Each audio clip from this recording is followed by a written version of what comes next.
इसमें जो चर की घात है, यानी कि आपका चर है इसमें x और x की घात हमेशा धनात्मक पूर्णांक होना चाहिए। सबसे पहले अपन इस पे कुछ प्रश्नों के बारे में लेते हैं कि इसमें किस प्रकार से प्रश्न आपसे पूछे जा सकते हैं। कुछ एग्जांपल मैंने लिए है यहाँ पे कि अगर आप इसमें रिवीजन के तौर पर देखें तो क्या क्या आपको ऐसे आएंगे।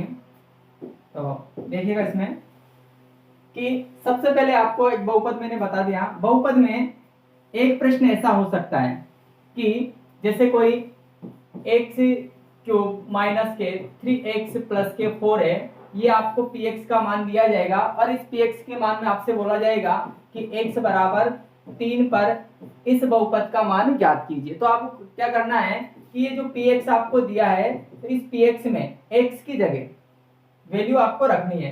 तो यहाँ पे जैसे आप मान रखोगे तो मान किसका रखना है, x का।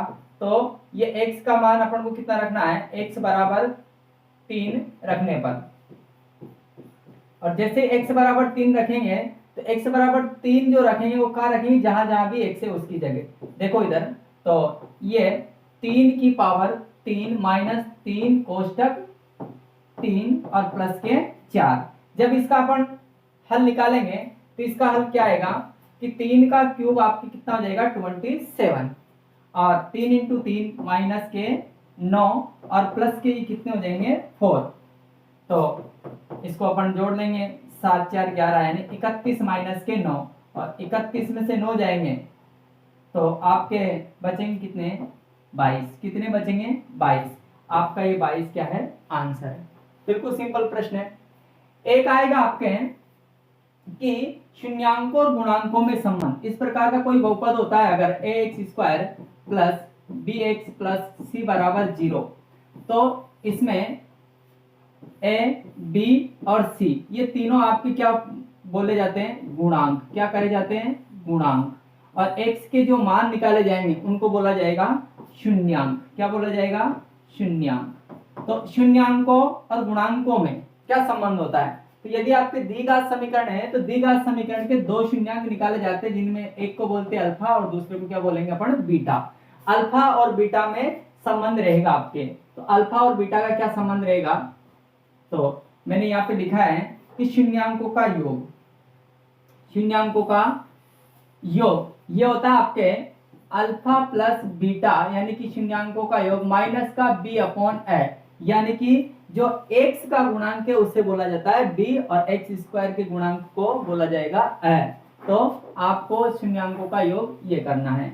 डायरेक्ट प्रश्न पूछ सकता है आपसे, किस प्रकार से दे देगा, मान लो कि ax square plus bx plus c में शून्यांकों का गुणनफल ज्ञात किया। अब इसमें कैसे गुणनफल निकालेंगे, तो आपको पता है कि शून्यांकों का गुणनफल यानी अल्फा इंटू बीटा बराबर क्या होता है, c अपॉन a। तो इसका यही आंसर होगा। आगे इनको किस प्रकार से हल करते हैं उसको अपन देखते हैं। तो जब उसे देखेंगे तो एक प्रश्न ये ले लेते हैं अपन। यहां से देखिएगा, प्रश्न आपको दिखाई दे रहा होगा कि निम्न में से बहुपद है।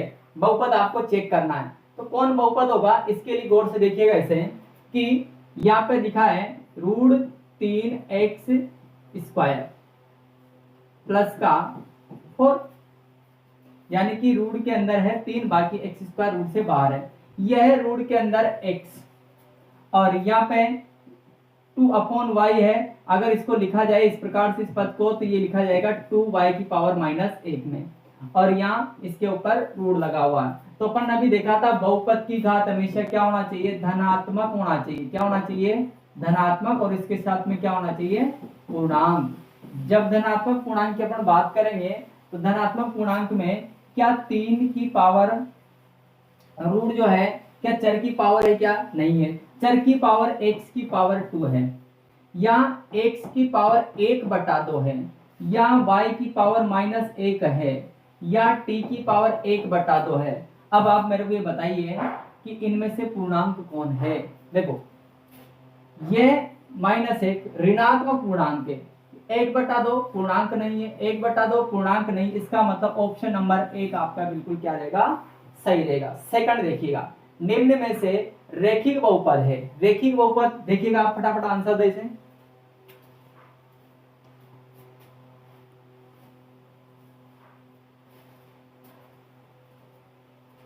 हाँ, रेखिक बहुपद की अपन बात करें तो रेखिक बहुपद में क्या आता है, किसी भी चर की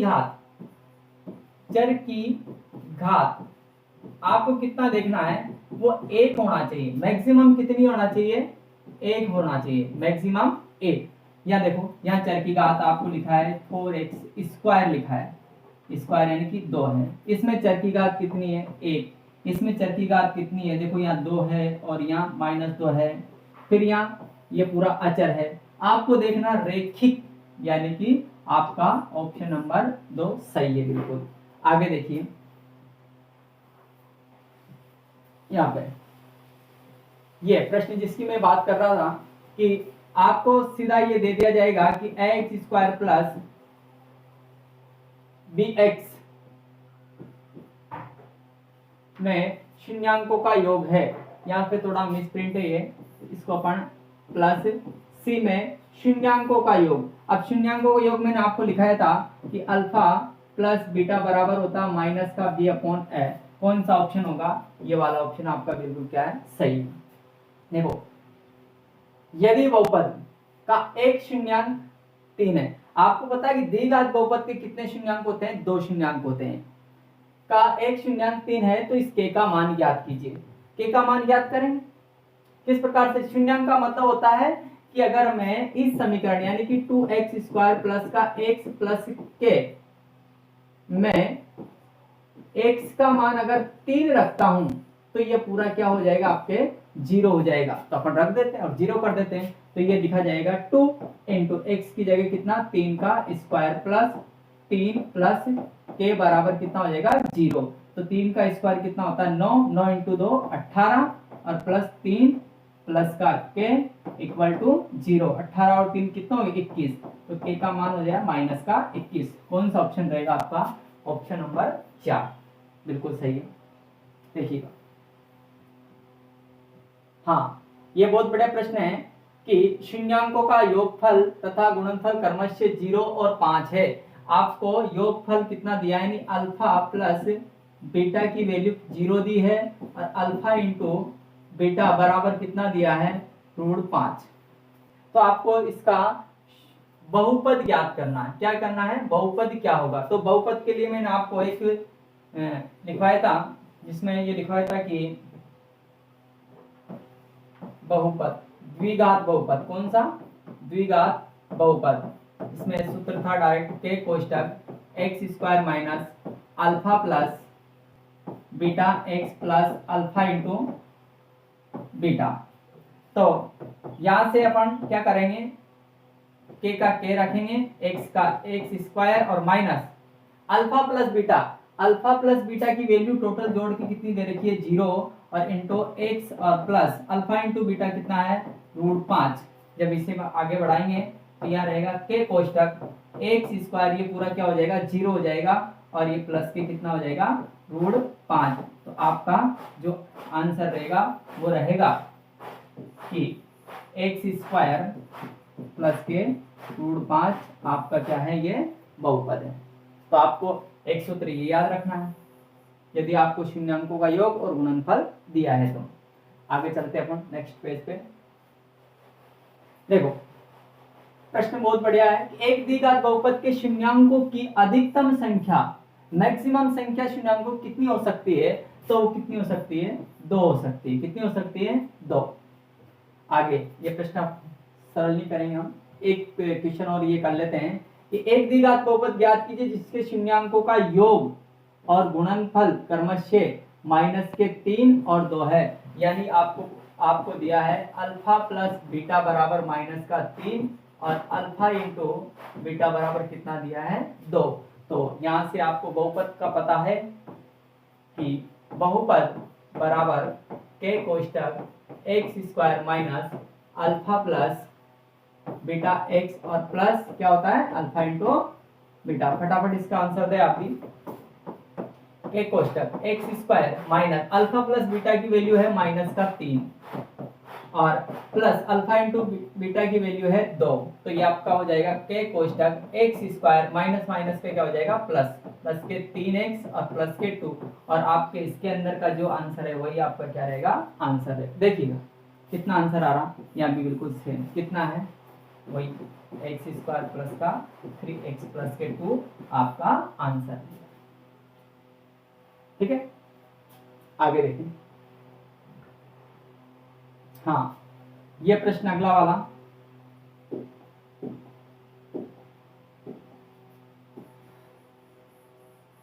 अगला प्रश्न,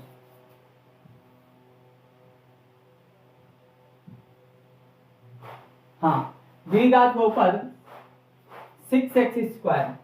अगला जो क्वेश्चन है 16 नंबर का, वो है कि आपको px दिया हुआ है 6x स्क्वायर माइनस का 3 और माइनस का 7x में शून्यांक ज्ञात कीजिए, शून्यांकों व गुणांकों कि मैं संबंध की सत्यता की जांच कीजिए। संबंध की सत्यता की जांच भी करना, शून्यांक भी निकालना। पहले अपन गुणनखंड विधि के द्वारा शून्यांक निकाल लेते हैं। क्या लिखेंगे अपन? गुणनखंड।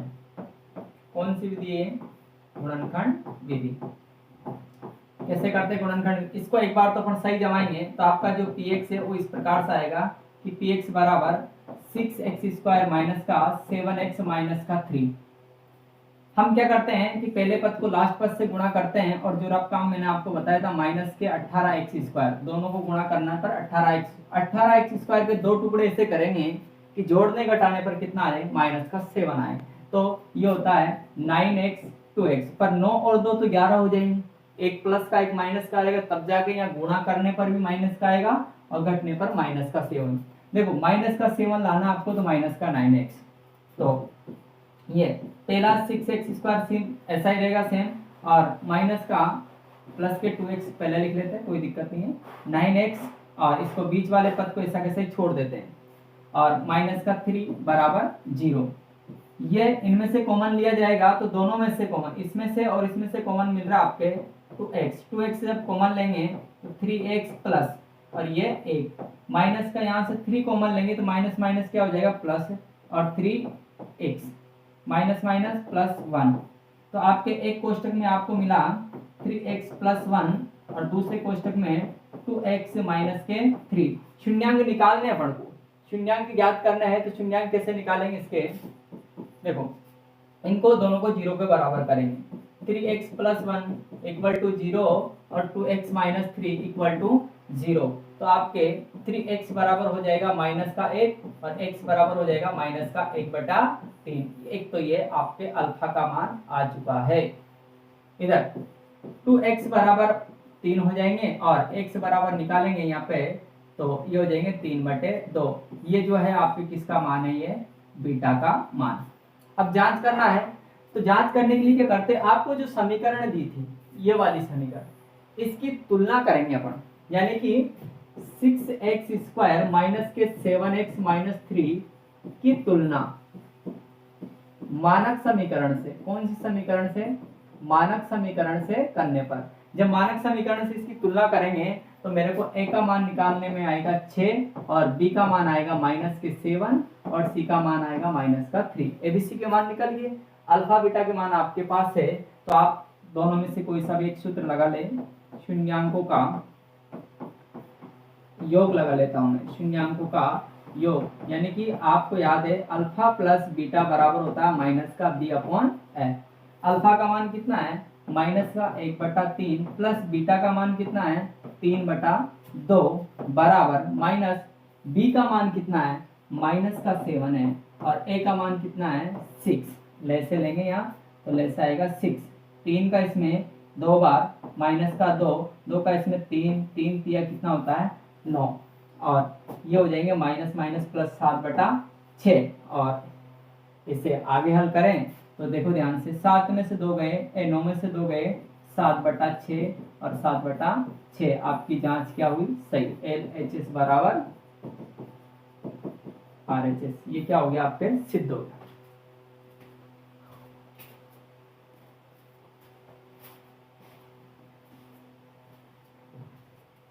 नेक्स्ट तो इसमें तो इस प्रकार के आपको ग्राफ मिलेंगे। अगली प्रश्नावली देखते हैं अपन। अगली प्रश्नावली आपके दो चरों वाले रैखिक समीकरण। क्या नाम है प्रश्नावली का? दो चरों वाले रैखिक समीकरण युग्म। दो चरों वाले रैखिक समीकरण युग्म की बात करें तो सबसे पहले इसके बारे में आप ध्यान में बिठा लीजिए, मानक समीकरण क्या होती है, यानी कि उसको अपन व्यापक रूप बोल सकते हैं। व्यापक रूप या मानक समीकरण। देखिए मानक समीकरण है a1x plus b1y plus c1 बराबर 0 और एक है a2x plus b2y plus c2 बराबर 0। यहाँ पर a b c जो आपको दिए है a1 b1 c1 c2 ये सब क्या है x और y के गुणांक है। तो एक मानक समीकरण है, तो इसको मैं साइड में भी लिख देता हूँ, आपको ध्यान में भी रखना है इसको। तो यह है a1x plus b1y plus c1 बराबर 0। एक है a2x plus b2y plus c2 बराबर 0। दो समीकरण है, इन दोनों को बोला जाता है रेखिक समीकरण। क्या बोला जाता है? रेखिक समीकरण। और कितने चर वाली है? दो चर वाली। इनके हल ज्ञात करने की विधियां, बात करें अपन विधियों की, तो इनको हल ज्ञात करने की कितनी विधियां हैं? इनके हल ज्ञात करने की अपने सिलेबस में मात्र दो विधियां बची है। तो देखो मैं सारी विधियों की बात करूंगा। पहले तो है, सबसे पहले एक तो है आपकी प्रतिस्थापन। क्या नाम उसका?